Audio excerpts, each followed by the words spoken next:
Does the new year mean it's time for new credit cards? Well, if you're using them for travel perks, the answer is probably yes. Joining us to explain is WSJ mid-seat columnist Scott McCartney, who joins us from Dallas. Scott, Happy New Year. Thanks so much for being here. Happy New Year to you. We've seen a lot of airlines make big changes to their mileage programs, so you are suggesting it's time to shuffle credit cards. Why?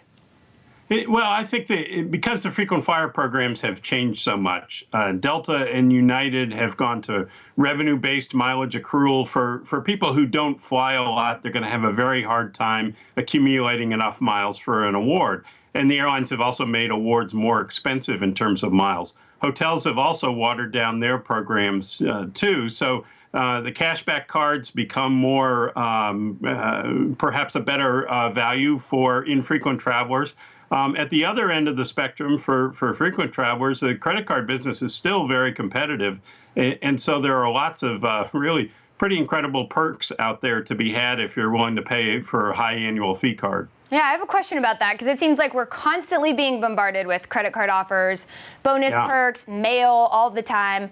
When can a consumer know that the offer is good enough to accept? It's good enough to sign that dotted line? Well, it's good enough if it's something you can make use of. The bonus, a lot of people churn the bonus offers because they really are quite generous. So if you get a solicitation for a card that offers a 50,000-mile bonus, you can turn that into an unrestricted coach domestic ticket on most airlines or close to it.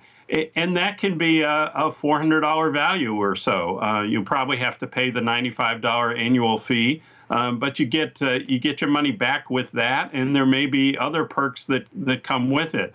Free checked bags is a common perk on airline cards. You can get companion tickets on some of the more expensive cards. You could get elite mileage bonuses. Just a lot of stuff that can really help you improve your travel. Well, and you point out that some of these cards, mileage programs, hotels have sort of watered down their programs, but you do say that hotel cards can be beneficial. Which one should we keep an eye out for? Yeah, the one that's been really popular with travelers is the Starwood Preferred Guest American Express card. You earn one Starwood point for every dollar you spend. But one of the real advantages is you can transfer those points to an airline program, including American or Delta, and get a 25% bonus. So you send in 20,000 points and you get 25,000 miles in your account. You can also redeem the points at Starwood hotels, and there's a broad number of brands that come with that. And they're really pretty good value. A study recently found you get about 3% back on your spend if you use Starwood points.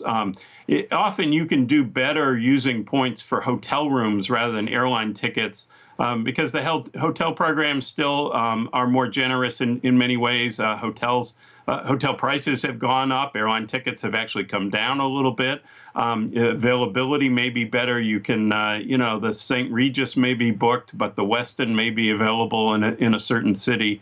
And when you take a trip, you may end up spending more on the hotel than on your airline ticket. And so using the points to defray that hotel cost is a smart thing to do.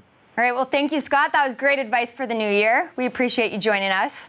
Sure. Good to be with you. Happy 2016.